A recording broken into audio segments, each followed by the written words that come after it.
Ladies and gentlemen, hello, this is Debo from Lando Go, and with the introduction of the next core set into the standard format, it opens the door for us to take a look at the top 5 new commons to enter the Pauper format. But before we do, if you enjoy our content, please consider giving us a like, a share, a comment, or subscribe. It's a great way to support our channel for free. Have you ever wanted to draw 2 cards with just 1 mana?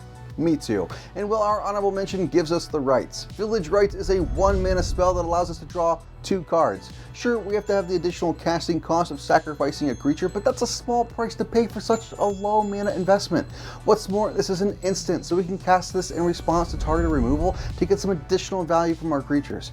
That's not even to mention that some decks may just want to have sacrifice outlets, and I think having the ability to have such a cheap way to draw cards while also playing into our game plan is just pure gold. At number 5 on our list, we really have an interesting piece that could fit into some really stellar Spells Matters decks, or even spark its own. Goblin Wizardry is a 4 mana instant that creates 2 1/1 Goblin Wizards with prowess. Normally a 4 mana spell that only produces 2 power on board is pretty weak and would not see play. But the fact that this spell is instant speed and creates creatures with prowess, well, now we're talking, especially since a deck like this would want to run something like Goblin Electromancer to power out our prowess gobos, and would want to run powerful cantrips like Opt, Ponder, Preordain, Brainstorm just to churn through our deck, growing our goblins larger and larger at instant speed. The card seems good. Our number 4 spot may be a little hard to find as it's Trackdown. Trackdown is a sorcery cantrip for 1 and a green. Normally spells like this may not make it into one of these lists, especially at 2 mana. But what makes this interesting is it's basically a super opt. First we get to scry 3. Amazing. Next, we reveal the top card of our library, and if it's a creature or a land, we can draw a card. What's great is the decks that will be running this card will likely always hit a creature or a land to get the card draw. Plus, we get to look at the potentially 4 cards to find whatever answer we need. Or at the very least, we get to set up our next 3 draws. I have a feeling mean green creature decks are going to want to run this over similar spells. Our number 3 spot may feel a bit airy, but really, Lofty Denial is pretty sweet. For 1 and a blue, we get an instant that counters target spell unless its spell's owner pays 1. If you have a creature with flying, they have to pay 4 instead. What I really like about this card is that its floor, it's just a daze you had to spend mana to cast. But in the right deck, it's a super powered mana leak. I understand that counterspells in the Pauper format, but sometimes you just want to run a 2 or 3 color flyers list, and the double blue restriction may be too much.